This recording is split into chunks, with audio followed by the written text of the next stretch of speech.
कार्यक्रमाच्या निमित्ताने पत्रकारांशी संवाद व्हावा अशा प्रकारची भावना कार्यकर्त्यांनी व्यक्त केली आणि म्हणूनच आपण भेटत आहोत. खरं तर भिवंडीला जेव्हा पत्रकार परिषद झाली त्यावेळेला आपल्या शहापूरच्या सहकार्याने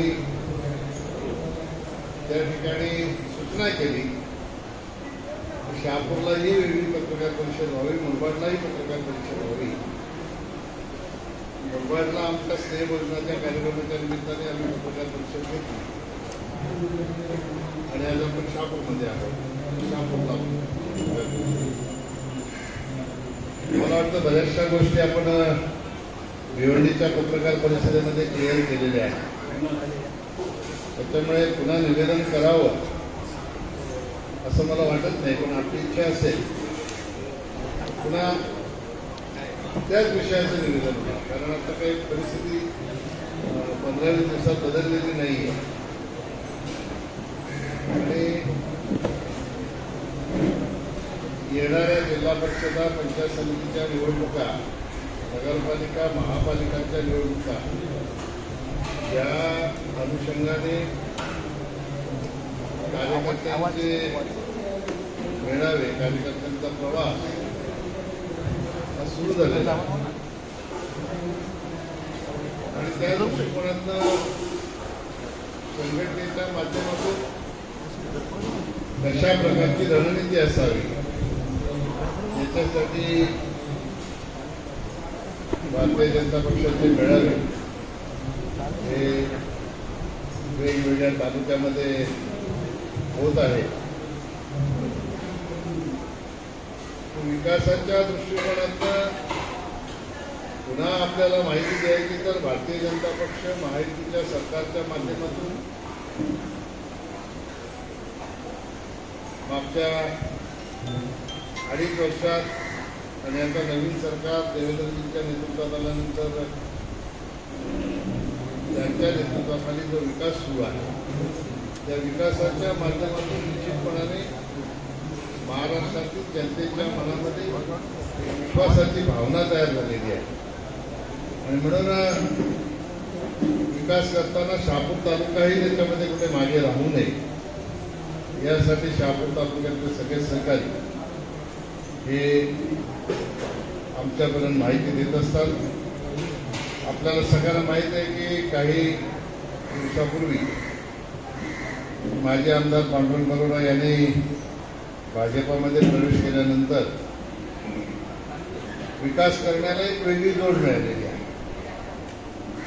पांडुरंगला जिल्हा परिषदेचा अनुभव आहे, आमदारकीचा अनुभव आहे, त्याचा 5 वर्षाचा असतो तरी वडिलांचा 20 वर्षाच्या निवडणुकीचाही अनुभव आहे आणि तालुक्याची सगळी भौगोलिक, राजकीय, सामाजिक, आर्थिक सगळ्या परिस्थितीची जाणीव आहे आणि म्हणून विकासाच्या दृष्टिकोनातनं शहापूर तालुक्याच्या माध्यमातून काही करायचं असतं तर पूर्वीचे आमचे अध्यक्ष भास्कर जाधव असतील, सुभाष हरड असेल, इथे समोर माझ्या बसलेले सगळे आमचे नेते असतील, त्या सगळ्यांना सोबत घेऊन पांडुरंग बरोडा विकासाच्या दृष्टिकोनातून जे नियोजन करतात ते निश्चितपणाने शहापूरच्या विकासाला गती देणारं नियोजन भविष्यामध्ये करणार आहे.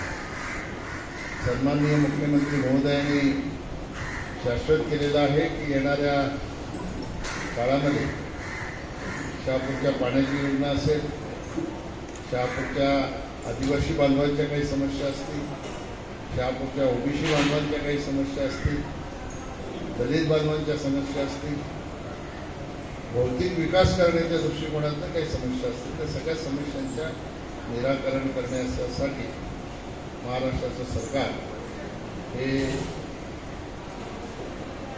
खंबीरपणाने पाठीशी उभं राहील अशा प्रकारची शासन सन्माननीय मुख्यमंत्री महोदयांनी दिलेली आहे आणि म्हणून आम्ही सर्व सहकाऱ्यांचा संकल्प या दृष्टिकोनातच आहे की लवकरात लवकर जलद गतीने ज्या समस्या शहापूरमध्ये आहेत त्याचं निराकरण करण्याच्यासाठी आपलं योगदान देण्याची भूमिका ही आमची सगळ्यांची राहणार आहे. बाकी आता आपल्याला काही सांगायचं विचारायचं असेल विचारा, कारण मी ते आता पुन्हा पुन्हा विकासाचं निवेदन तेच करून काय उपयोग नाही, बातम्या ते दाखवले असते. पुन्हा तुम्हीच सांगाल की सगळीकडे तेच बोलतात.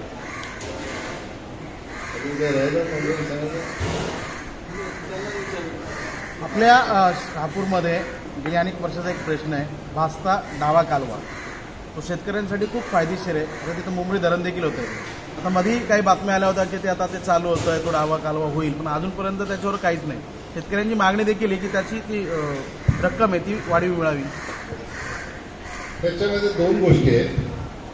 एक तर डाव्या कालव्यामध्ये बाधित असलेल्या शेतकऱ्यांचा काहीतरी मोबदल्याचाही एक विषय आहे.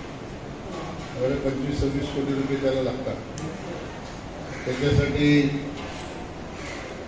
पांडुरंग आमदार असताना त्यांनी प्रयत्न केले. सन्माननीय कैलासवासी दशरथजी तिवरे साहेबही त्याच्यासाठी सतत प्रयत्न करत होते आणि माझ्यापर्यंत विषय ते आणत होते. मी आत्ता ह्या विषयी गिरीश महाजन यांची भेट घेऊन मला वाटतं 2-2.5 महिने झाले सध्या गोष्टीला त्यांच्यापर्यंत ही माहिती दिलेली आहे. त्यांचे जे ओएसडी आहे जयराज कारभारी, ते आपल्याकडे उल्हासनगरला प्रांत होते, तर त्यांना काही थोड्याफार प्रमाणात ही माहिती असल्यामुळे त्यांनी या सगळ्या बाबीची पडताळणी करण्यासाठी त्यांना सूचना दिलेल्या आहेत. आणि ती माहिती त्यांच्याकडे उपलब्ध झाली म्हणून त्याच्यावर चर्चा करते. दुसरा मुद्दा कामाच्या संदर्भातला आहे. हा विषय खूप जुना आहे. अनेक सरकारं आली, अनेक सरकारं त्याच्यात गेली, पण आपला डावा कालवा हा झाला नाही. याला आता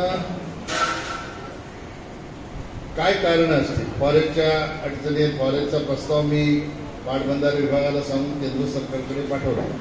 त्याचा पाठपुरावा माझा कायम सुरू होता. मी दिल्लीला त्या संदर्भात एन्व्हायरमेंट मिनिस्टर भूपेंद्रजी यादव यांच्यासोबत एक बैठकही केली होती. ते अधिकारी त्यांनाही दिल्लीला बोलवलं होतं आणि मधल्या काळामध्ये निवडणुका लागल्यामुळे ते थांबलं.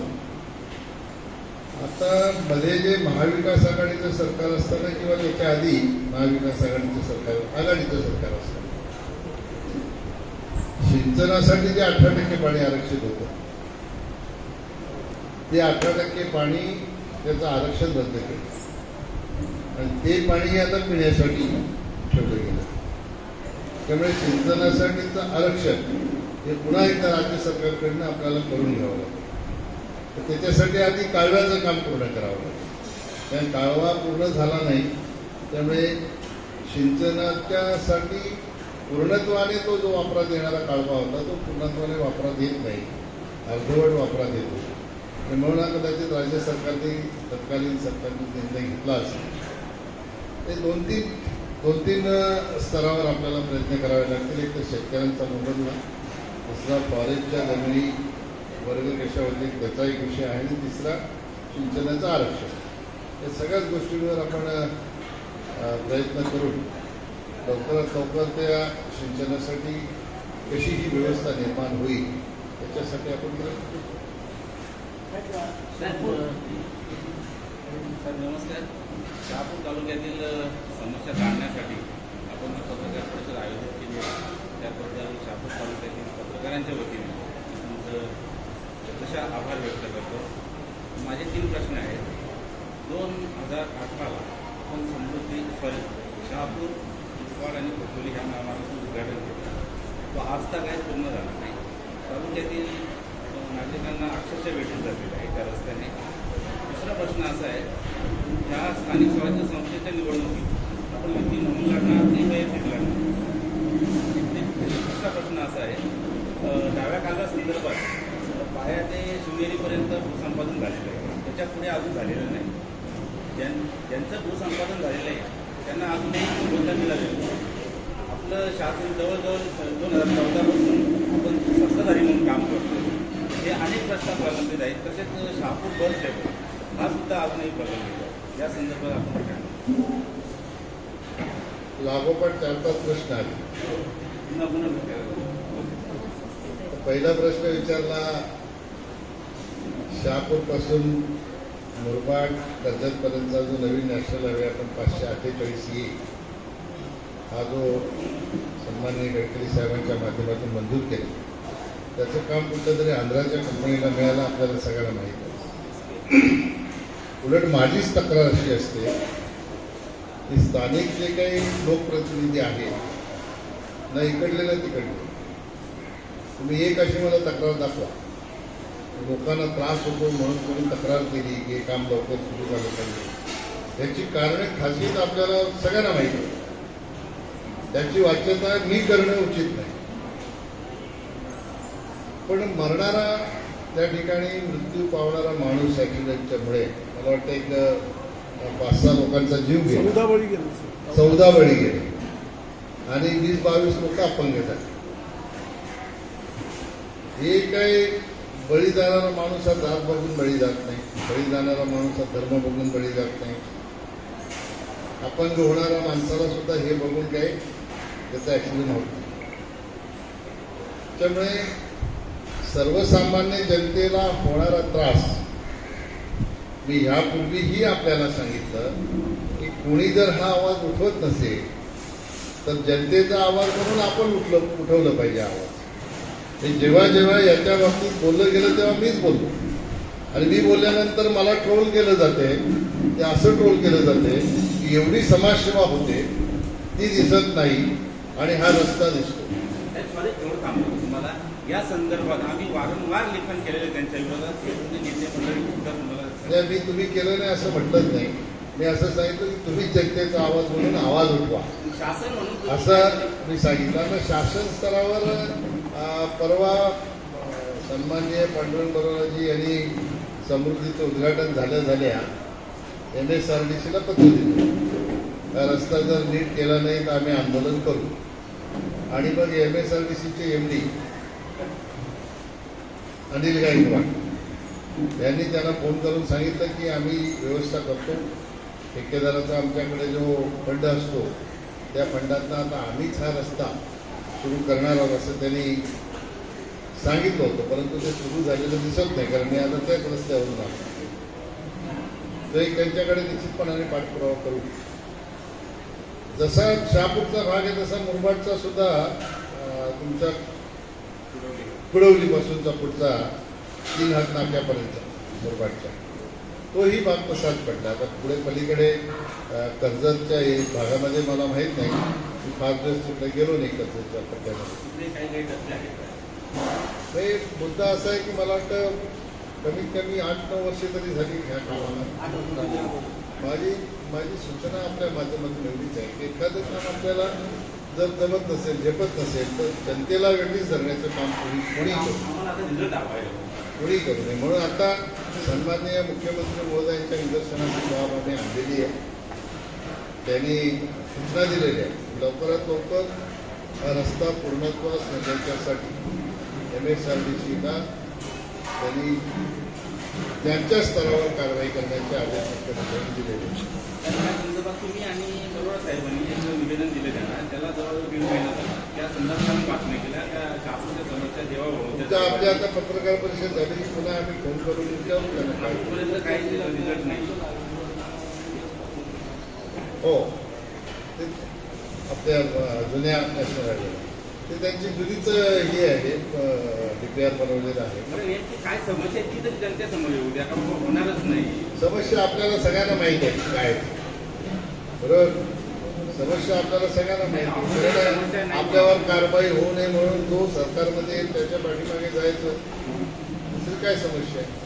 साहेब ठेकेदारांच्या पुढे नजर नसतं आहे का शासन आणि प्रशासन. आता हे तुम्ही दिलं पाहिजे. मी याच्यातलं ज्या पक्षाचं सरकार ज्यांच्या नेतृत्वामध्ये आहे त्या पक्षाचा एक कार्यकर्ता आहे. तालुक्याच्या जनतेच्या जीवन मरणाचा हा प्रश्न निर्माण झाला. निश्चितपणाने आहे. तुमच्या सगळ्यांच्या भावना ह्या आम्हाला समजतात. तुमच्या भावनांची दखल घेऊन शेवटी मला असं वाटतं बघा की ते आम्हालाच करावं लागेल, दुसरं कोणी करेल असं मला वाटत नाही. तुमच्या सगळ्यांच्या भावना ह्या अतिशय तीव्र आहेत. त्या तुमच्या भावना सन्माननीय मुख्यमंत्र्यांपर्यंत पोहोचून त्याच्यातनं निश्चितपणाने मार्ग काढू असं तुम्हाला मी आश्वासन करतो. तर एवढं लांब झालं प्रश्न सगळे कालावधी कळेल का आता ह्यासाठी आपण 8 वर्ष आम्ही आता पांडुरंग लोकप्रतिनिधी नाही, मी लोकप्रतिनिधी नाही. आपल्याकडे व्याख्या लोकप्रतिनिधीची असते. मधला आहे.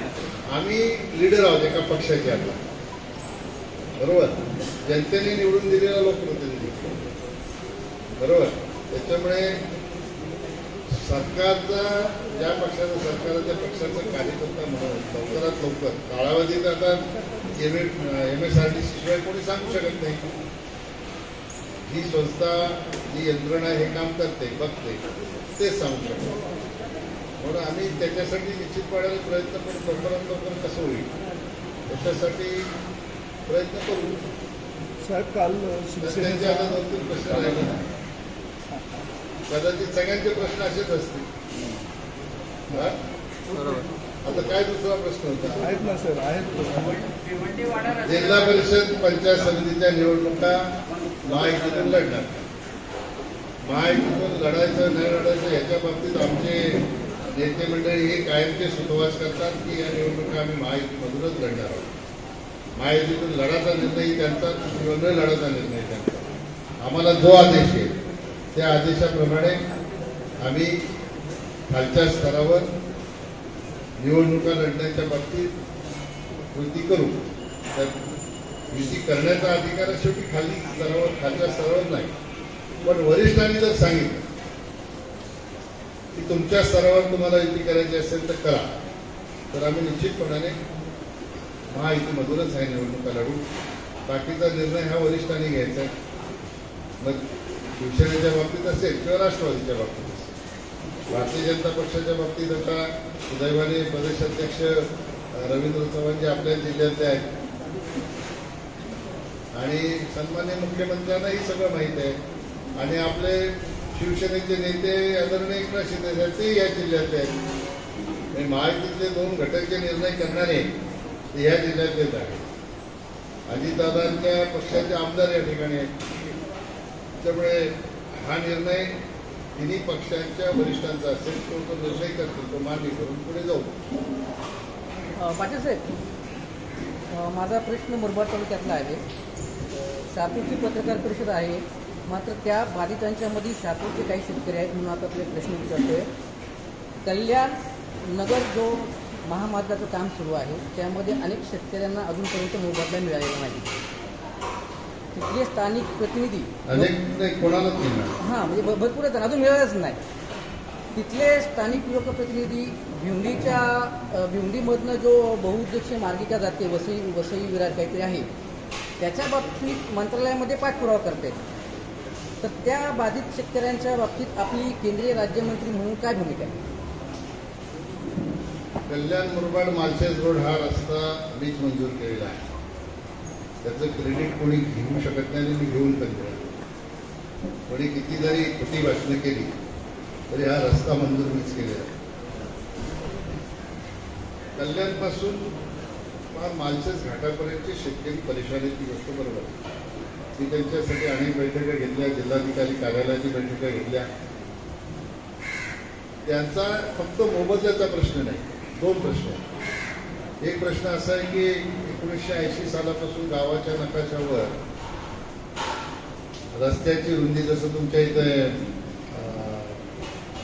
सारगावच्या पुढचा गोटेगार वापे या रस्त्याच्या बाबतीत ही जो प्रश्न निर्माण झालाय की PWDनी वर्ग करताना नॅशनलला सांगितलं ही जागा आमची आहे, त्याच्यामुळे हिचा मोबदला देता येत नाही. हा प्रश्न पूर्ण कल्याणपासून मालशेजपर्यंत कुठल्याही प्रकारचा मोबदला न देता गाव नकाशावर जर रस्त्याची रुंदी एवढी दाखवली असेल ती जागा नॅशनल हायवेची, PWDची वर्ग करताना नॅशनल हायवेची जागा. म्हणून 5 मीटरची जागा सोडून बाकीची जागा बाधित होते, त्याची भरपाई मिळेल. आता मी याच्यासाठी सतत त्यांच्या पाठीशी गंभीरपणाने उभा आहे. कलेक्टरकडे, राज्य सरकारकडे, कोर्टातही त्यांना मी याचिका दाखल करण्याच्या सूचना दिलेल्या आहेत. दुर्दैवाने आता आपण सांगितलं का तिथले लोकप्रतिनिधी बघत नाही, ते गालिबचा एक शेर आहे आणि भिवंडीचं बघतात असं सांगितलं ना, असं सांगितलं ना काहीतरी. गालिबचा एक शेर असा आहे, गालिब जिंदगीभर गलतियां करता रहा, लोग चेहरे पर थी और आईना साफ करते थे. ते स्वतःच्या चेहऱ्यावरची धूळ दिसत नाही आणि उगीच दुसऱ्याकडचा आरसा पुसून उपयोग आहे का? भिवंडीत सक्षम होत आम्ही हे आता पत्र देऊन काय मे महिन्यामध्ये जिल्हाधिकाऱ्यांना भेटून भिवंडीच्या शेतकऱ्यांना 2 गुणांकाने मोबदला देण्यासाठी आम्ही बैठक घेतली. कलेक्टरला भेटलो. बैठक म्हणजे कलेक्टरला भेटून कलेक्टरना सगळ्या शेतकऱ्यांच्या भावना सांगितल्या. शेतकरी सोबत जिल्हाधिकाऱ्यांनी तात्काळ SDOला सांगितलं त्यांची कमिटी आहे, भाव ठरवणे भाव निश्चित करणे त्यांची कमिटी आहे, शासनाच्या नियमाप्रमाणे त्यांनी ठरवले. पण शेतकऱ्यांच्या भावना लक्षात घेऊन जिल्हाधिकाऱ्यांनी प्रांत अधिकाऱ्यांना सांगितलं की तुम्ही MSRDCला पत्र लिहा की 2 गुणांकाने पैसे दिले पाहिजेत, नाहीतर त्या ठिकाणी कायदा सुव्यवस्थेचा प्रश्न होईल. आणि आता मला वाटतं जूनमध्ये आमची बैठक झाली प्रांताच्या सोबत आणि त्या बैठकीत प्रांताला आम्ही सांगितलं की तुम्ही एक रिमाइंडर अजून MSRDCला पाठवा. ते प्रांताने काल का परवा त्याला रिमाइंडर दिलेलं आहे, त्याची प्रत त्यांनी मला दिलेली आहे की असं सर्वे चर्चेमध्ये ठरल्याप्रमाणे पुन्हा एकदा आपल्याला मी पत्र देत आहे की 2 गुणांकाने पैसे द्यावे. ते पत्र तुम्हाला पाहिजे असेल तर आमच्याकडे पत्र आहे आणि त्याच्यामध्ये माझ्या नावाचाही उल्लेख आहे. 2 गोष्टींमध्ये फरक आहे. कुठल्याही प्रकारचा मोबदला न मिळता चांगल्या शेतकऱ्यांची भावना चांगली आहे, विकासाला अडथळा करायचा नाही अशा प्रकारची भावना असलेले कल्याण मुरबाडवरचे शेतकरी आहेत. म्हणून 1 रुपयाही मोबदला न देता त्या रस्त्याचं काम सुरू आहे. पण आमच्याकडच्या शेतकऱ्यांची भावना माझ्या सकट अशी आहे, आमचा विकासाला विरोध नाही, पण एकाच गावात जर 2 भाव येतील तर त्याच्यासाठी आम्हाला कुठल्या दुसऱ्या लोकप्रतिनिधीची गरज नाही. आम्ही जोपर्यंत हा निर्णय होत नाही तोपर्यंत मातीचा एक कण पण टाकून देणार नाही अशी तिथल्या सगळ्या शेतकऱ्यांची भावना आहे. आणि हीच भूमिका जर तिकडे आधीपासून असती तर तिथेही लोकांना पैसे मिळाले असते आणि शेतकऱ्यांच्या बाधित झालेल्या सगळ्या जमिनीचे पैसे. दुर्दैवाने तिथं झालं नाही. सगळीकडे बैठका घेतल्या गेल्या, सांगितलं गेलं की मी आहे करा, मी आहे करा, मी देईन. अजून कोणाला मिळालं नाही असं तुम्हीच सांगता. मी काही आता त्याच्यामध्ये गेलो नाही. पण मधल्या काळामध्ये माझ्याकडे ते आले होते की सरळगावला आम्ही उपोषणाला बसलो अशा प्रकारे मला त्यांनी पत्र दिलं होतं, पण बसलेही होतं. आता पुढचा टप्पा आमचा जिल्हाधिकारी कार्यालयासमोर किंवा प्रांत कार्यालयासमोर आहे असं ते मला सांगत होते. पण मला असं वाटतं की एवढं जागरूक शेतकऱ्यांच्यासाठी असलेले लोकप्रतिनिधी जर असतील तर शेतकऱ्यांनी ही वेळ का यावी? माझ्या भिवंडीचा शेतकरी कोणी पोस्टाला बसणार मोबदल्यासाठी? गरज पण नाही. मोबदला 2 गुणांकाने सगळ्यांना मिळेल याच्यासाठीच आम्ही प्रयत्न करणार आणि तो मिळेल, त्याच्यामध्ये काहीच उमत नाही. पण मला आनंद एक गोष्टीचा आहे की सगळेच लोक शेतकऱ्याच्या बाजूने ठीक आहे प्रयत्न करतात, त्यांना धन्यवाद दिले पाहिजे, कोण कुठलाही असू दे. पण आधी असं आहे की आपलं आधी बघितलं पाहिजे आणि मग दुसऱ्याचं केलं पाहिजे. तुमचा बरं झाला प्रश्न विचारला, चांगला प्रश्न आहे. आम्हाला अपेक्षित नव्हतं की भिवंडीचा प्रश्न इथे.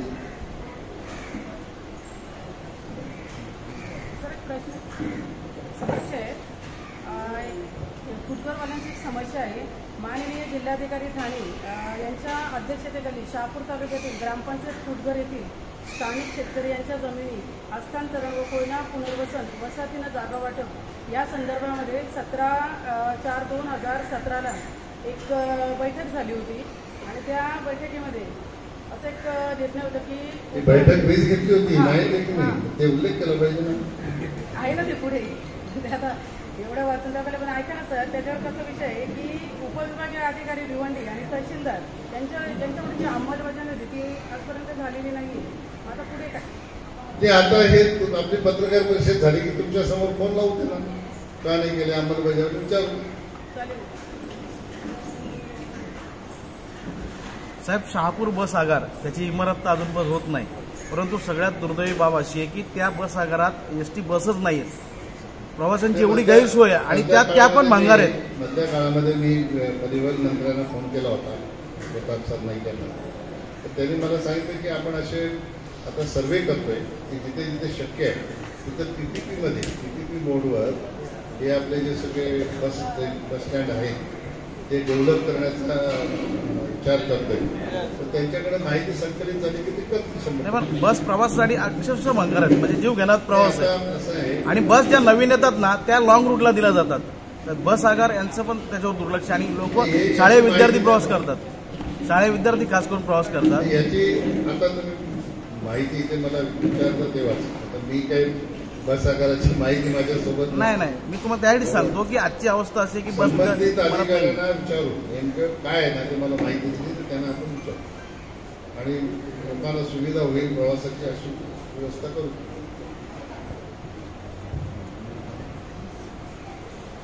आहे का कोणाचा प्रश्न अजून?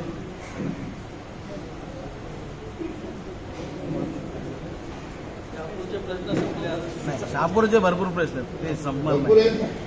आता प्रश्न असा आहे, आरोग्याचा मोठा विषय माननीय आदरणीय श्री कपिलजी पाटील साहेब आणि किसनजी कपिल साहेब यांचं राजकीय विमुक्त जे काय आहे त्यामुळे तुमचे जे कार्यकर्ते आहेत त्यांची भरपूर होताना दिसत आहे, असं ते रस्त्याकडे कधी कधी बोलत असतात. या संदर्भात आपण तुमच्या एक नाव सांगा. न्याय कोणाची देण्यासंदर्भात फरफट झाली एक नाव सांगा. ते करू. आपण विचारलं जरा नाही काय सांगत. फरफट हा झाली? प्रश्न आहे, या प्रश्नावर बघा, या प्रश्नाचं उत्तर असं आहे, आपल्याला ताप आला की नाही ताप येतो ना, आपण काय करतो डायरेक्ट ठाण्याला ज्युपिटरला जातो ना, जातो नाही. आपण काय करतो आधी आपल्या गावात कोणी डॉक्टर असेल त्याला दाखवतो, बरोबर. त्याचा उपयोग नाही पडला तर माणूस शहापूरला येतो, शहापूरला पण उपचार झाला तर माणूस ठाण्याला जाणार ज्युपिटर. कार्यकर्ता असं नसतो, कार्यकर्त्यांनी या भावनेनेच काम आपला आधार बरा करायचा आहे. कोणाचं जमते नाही जमत या भंगात कार्यकर्त्यांनी पडण्याचं काही कारण नाही. मी कधीच कोणाला सांगत नाही कोणाकडे जाऊन, त्याला त्याच्या तापावर जिथं उपचार योग्य होईल त्यांनी त्या ठिकाणी जाऊ. डॉक्टरने असं बोलू नये, तू आधी गावात काय दाखवलं, आता मी तुझा उपचार करणार नाही. काही डॉक्टर आहेत असे, त्यांना दुसऱ्या डॉक्टरकडे गेलं की खपत नाही, नेला तरी चालेल, तू माझाच दवा खाल्ला पाहिजे, अशा प्रकारची भावना डॉक्टरने ठेवायची नसते. मी अशा प्रकारचा डॉक्टर आहे की ज्याला जिथे चांगला उपचार मिळेल ना त्यांनी त्या डॉक्टरकडनं उपचार करून घ्यावा. यामुळे पक्ष संघटनेला काही बाधा येते असं वाटत नाही. कुठला पक्ष असा आहे ज्याच्यामध्ये गटबाजी नाही? कुठल्या पक्षाचे असे नेते आहेत त्यांच्यामध्ये नाही गटबाजी असं सांगा मला. आहे का असं एखादा पक्ष? गटबाजी नसेल तर तुम्ही सत्ता सगळ्यात मोठं उदाहरण आपल्याकडेच घडलेलं आहे. क्रांतिकारक निर्णय शिंदे साहेबांनी घेतला, सन्माननीय शिंदे साहेब मुख्यमंत्री महाराष्ट्राला झाले, इतिहास घडला, ठाणे जिल्ह्याला पहिल्यांदा मुख्यमंत्री. हे असंच याच्याच कारणांमुळे असं चालत राहणं असं आणि गृहीत धरायचं. हे असं काही नाही. व्यक्तिगत पातळीवर आमचं जे काय आहे तर तुम्हाला माहित आहे कशामुळे माहित आहे ना की नाही. ते थांबत नाही ना. तर तुम्ही लोकांनी भाषणाच्या क्लिप तर वाचल्या असतील की नाही. तुमच्या शहापूरला दिवसाला 5 कोटीचा निधी येतो, माहित आहे की नाही तुम्हाला. हे थांबलं पाहिजे अशी भाषण तुम्ही ऐकले की नाही. दिवसाला 5 कोटीचा निधी येतो. तुम्ही कोणी विचारलं का कुठे आहे? आले नाही. मी भिवंडीला कॅल्क्युलेशन करून सांगितलं, दिवसाला 5 कोटी म्हणजे महिन्याला किती 150 कोटी, वर्षाला किती 1800 कोटी, बरोबर ना. 5 वर्षात किती 9000 कोटी. एवढा निधी जर शहापूरला येत असेल तर तुम्ही जाऊ दे, मीच कार्पेट टाकून इथून कुठून येणार असतील रेड कार्पेट टाकून आपण इथं स्वागत करून भरवे सत्कार करू ना. चांगलं काम आहे ना. विकासाच्यासाठी कोणी योगदान देत असेल तर आपल्याला ऑब्जेक्शन घेण्याचं कारण काय काय कारण. मला असं वाटतं की कुठल्याही कार्यकर्त्याची फरफट होत नाही. कार्यकर्त्यांनी स्वतःहून जर फरफट करून घ्यायची ठरवली तर तो कसं वागतो त्याच्यावर डिपेंड, बरोबर. आता समजा माझ्याकडे कोणी आला आणि मी त्याला बोलतो इकडे का जातो तिकडे का जातो, तुझी फरफट झाली. मी बोलतच नाही, त्याच्यामुळे माझ्याकडे येणाऱ्या कार्यकर्त्याची फरफट होत नाही.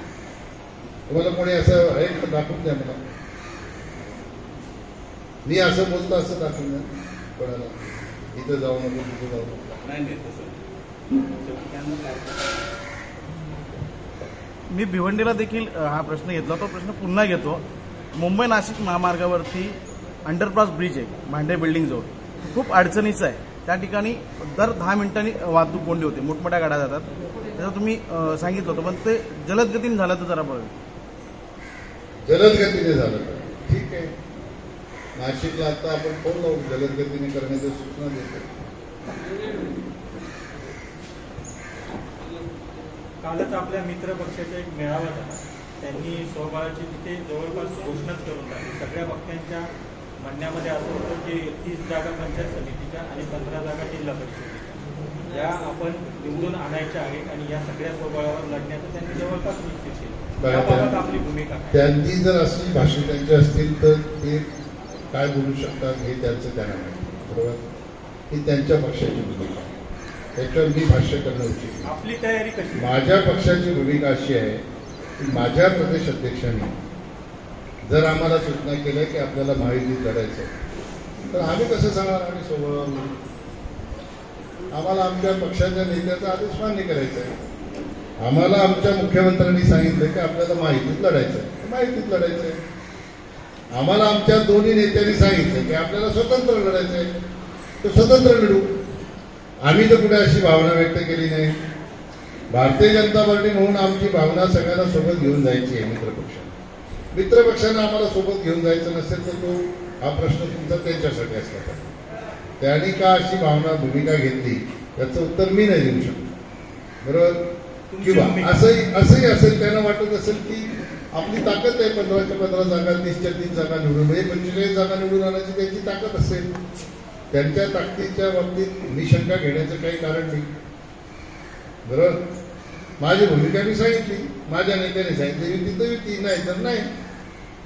माझ्यावर डिपेंड नाही. मी इथला निर्णय काही आमची पार्टी करू शकत नाही ना मी करू शकत नाही. आमचा निर्णय प्रदेश कार्यालयातून होणार. आमचे प्रदेश अध्यक्ष करतील, मुख्यमंत्री करतील. भाजपने पण दावा केला ना कार्यकर्ता मेळाव्यात की आम्ही पण 13 जागा जिंकू. तो जागा जिंकण्याचा प्रश्न. बरोबर, 15 जागा जर असतील, 15 जागा जर असतील तर आम्ही त्याचा अर्थ असा की आम्ही 13 लढायला मागतो असं त्याचा अर्थ आहे. बरोबर, 15च्या 15 जागा जिंकू कोण बोललं का? 15च्या 15 आम्ही जिंकू म्हणजे आम्ही स्वतंत्र लढण्याची भूमिका घेतली असा त्याचा अर्थ. आम्ही 13 जागा जिंकू याचा अर्थ आमची मागणी आहे. मित्रपक्षाच्या चर्चेमध्ये जे काही होते जेवढ्या वाटायला येतील तेवढ्या लढू.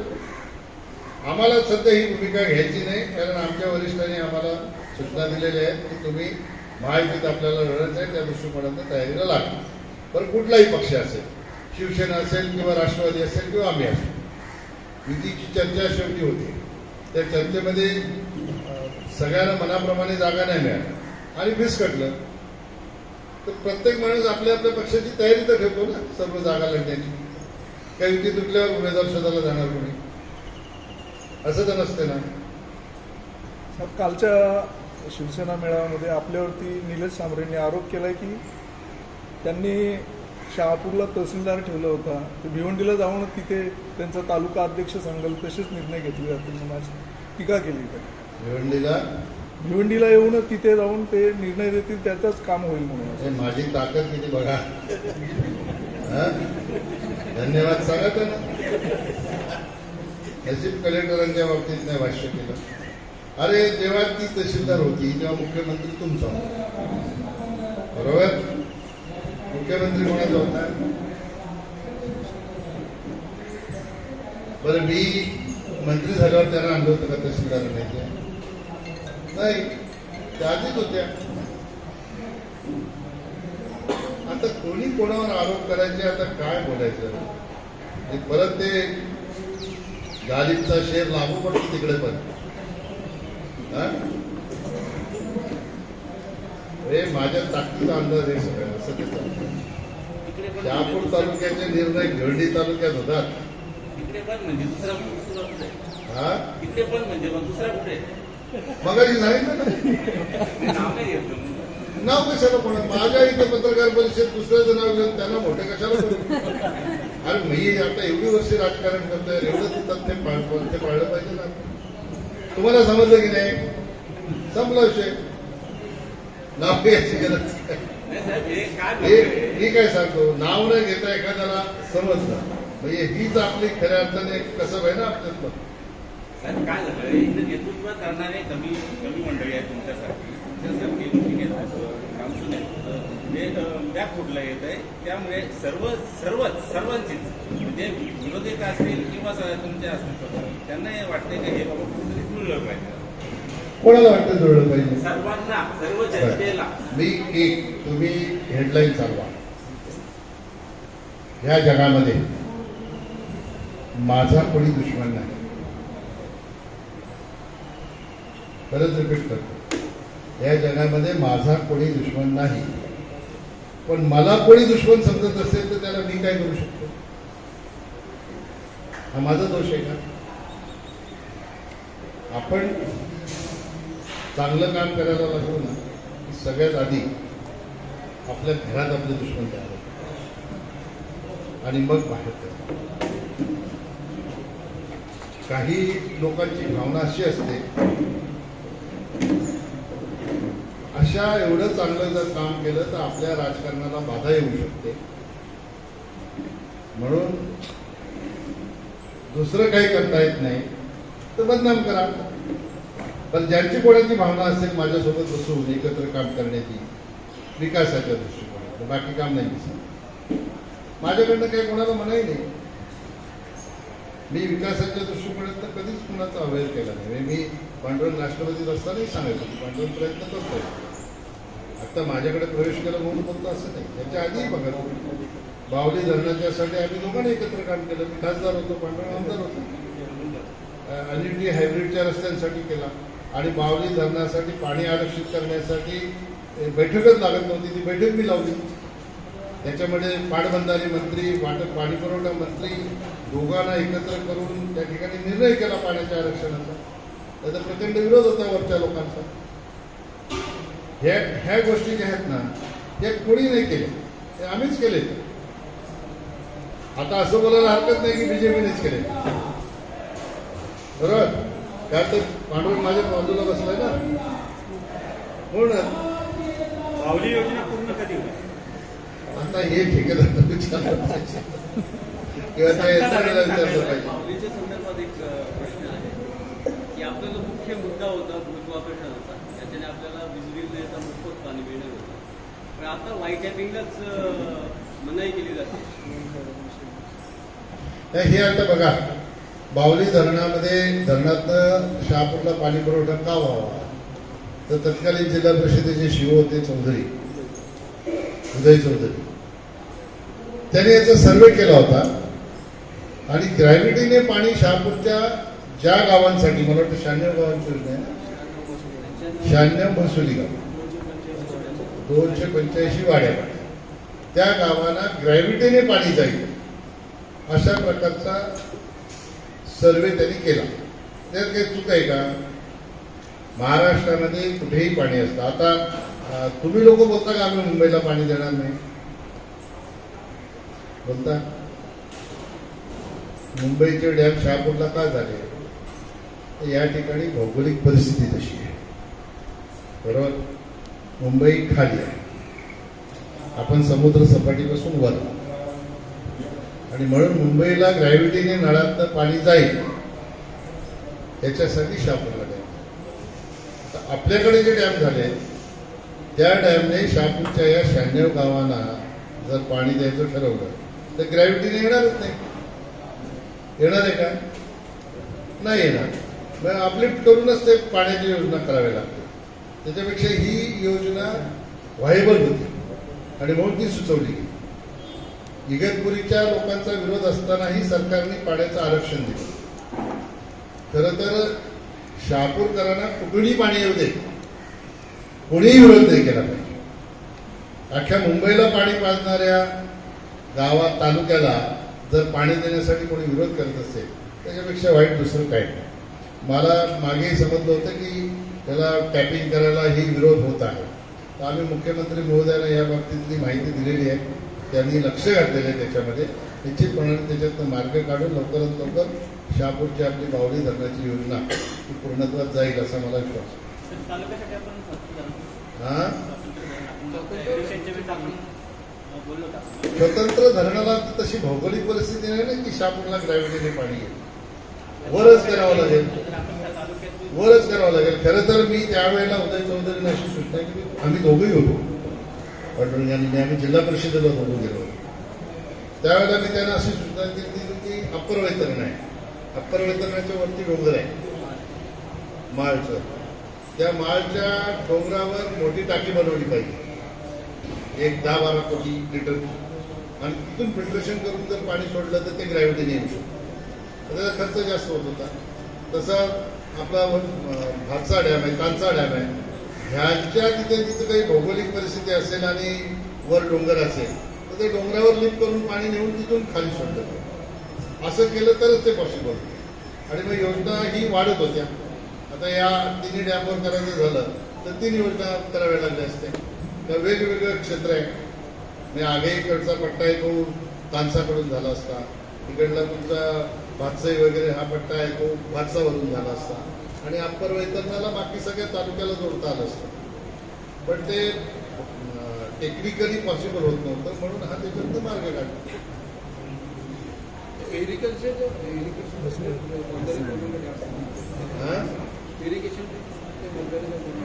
इरिगेशन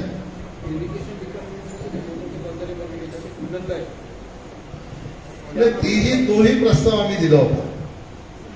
म्हणजे धांगडे शिव असताना आम्ही असा प्रस्ताव दिला होता की भातसा नदीच्या पात्रामध्ये जी गावं येतात कल्याणच्या वेशीपर्यंत, त्या मला वाटतं 25 का 23 गावं येत होती, आता एक्झॅक्ट मला लक्षात नाही.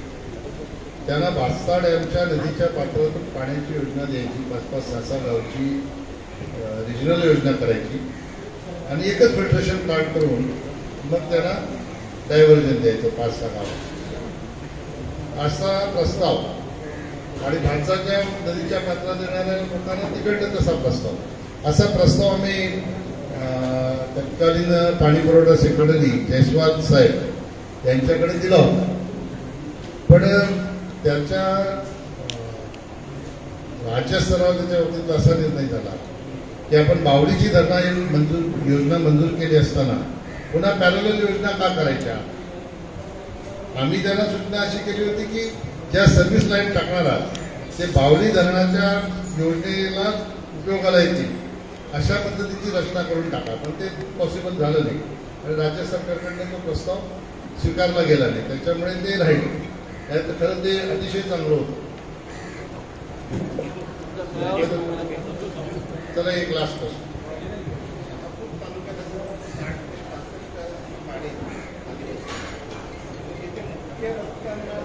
आवाज नाही. पुढे ना पुढे रस्ते रस्ते तालुक्यात रस्ते तालुक्यामध्ये 60 ते 65 गाड्या ते मुख्य रस्त्यांना जोडणारे दोन रस्ते नाही. दरवर्षी पावसाळ्यात रुग्ण असो किंवा रस्त्याचे बिल्ड असो यांना सोयीचे घ्यावं लागतं. दरवर्षी कालचीच एक व्हिडिओ त्यावर एक काहीतरी टाइम्स एक चांगला प्रश्न आहे तुमचा.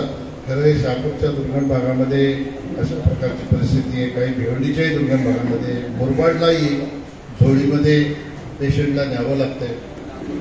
मला असं वाटतं की तुम्ही जी सूचना केली याच्याप्रमाणे आदिवासी विकास मंत्री जे आहेत अशोक विखे, हे माझे चांगले मित्र आहेत, मंडळाला माहीत आहे. ज्या लोकांनी सोबत काम केले वेगळे प्रश्न असले तर, पाऊस कमी झाला की पत्रकारांच्या सोबत त्यांचाच एक दौरा शहापूर तालुक्यातला होतो. त्यांना आपण इथली परिस्थिती दाखवू. तुमच्याकडे आता पावसाळ्यातले जी परिस्थिती आहे त्याचे व्हिडिओ असतील तर ते सांभाळतो. त्याचं आपण एक छोटंसं प्रेझेंटेशन करू आणि त्याला दाखवू की पावसाळ्यात अशी परिस्थिती असते. की आपण उन्हाळ्यात थोडं पाऊस कमी झाल्यावर गेल्यानंतर ती तशी परिस्थिती नसेल. हा त्या आदिवासी विभागाला काही निधीचा हे, कारण बजेटच्या 9% रक्कम ही त्यांच्याकडेच असते आणि त्यांनीच सगळं करायचं असतं. त्यांना कोणाकडे मागण्याची आवश्यकता नाही. एकदा त्यांनी नजरेतने हे घातलं ना की आपण त्यांच्याकडे निश्चितपणाने निधी आणून या सगळ्या वाड्या वस्त्या जोडण्याचं काम आदिवासी विभागाच्या मंत्र्यांच्याकडनं करून टाकू. ओके, धन्यवाद. शेवटचा प्रश्न आहे, शहापूर उपजिल्हा रुग्णालय एकट्याचे प्रश्न किती? सगळ्यांचे आहेत ते, सगळ्यांचे प्रश्न आहेत. शहापूर उपजिल्हा रुग्णालयात कधी व्यवस्था काय व्यवस्था पाहिजे? तिथे डॉक्टर्स नाहीत. नाही, आता ह्या बाबतीत बघा, मागे मी आलो तर तुमच्यापैकी काही पत्रकार असतील त्याने हा प्रश्न मला विचारला होता. तो पुन्हा तो प्रश्न येतो. मुद्दा असा आहे की ह्याला स्टाफ देण्याचा राज्य सरकारच्या भरती प्रक्रियेशिवाय तो स्टाफ येणार नाही. आम्ही डायरेक्टरांना त्या दिवशी फोन केला होता. फोन केला की डायरेक्टर हे दोघांपैकी कोणाला तरी केला, आता मला आठवत डेप्युटी डायरेक्टर. त्यांनी सांगितलं की मी तात्पुरती सोय या ठिकाणी करतो. अशा प्रकारच्या सूचना त्यांनी दिल्या होत्या, पण ती झालेली दिसत नाही. हा पुन्हा प्रश्न आला. आता पुन्हा त्यांना रिमाइंड करू आम्ही की आरोग्यमंत्र्यांनाही फोन केला होता, पांडुरंगनीच मला लावून दिला होता. त्यांनी सांगितलं की आम्ही भरती प्रक्रिया लवकरात लवकर करण्याचं काम करू. पूर्वी असं होतं, आता शासनाला आम्ही त्या बाबतीत पुन्हा पत्रव्यवहार करू की अशा प्रकारची परिस्थिती झाल्यानंतर कॉन्ट्रॅक्ट बेसिसवर भरती केली जायची. ते आता बरेच दिवस ती झालेली दिसत नाही. म्हणून तात्पुरत्या स्वरूपात जर पूर्ण भरती करता येत नसेल तर कॉन्ट्रॅक्ट बेसिसवर करावी अशा प्रकारच्याही सूचना आम्ही आरोग्यमंत्र्यांना करू. तात्पुरती सुविधा तरी निर्माण होईल. आणि कसं असतं की तुम्हाला एक उदाहरण देऊ. समजा तुमच्या शहापूरच्या दुर्गम भागातले एखादा मुलगा मुलगी कोणी डॉक्टर झाला आणि 1 वर्ष त्यांना कंपल्सरी आहे नोकरी करणं सरकारची. ती जर करण्यासाठी शहापूरच्या दुर्गम भागात दिलं की ते बदलून घेणार आहे ना. अशी परिस्थिती नाही.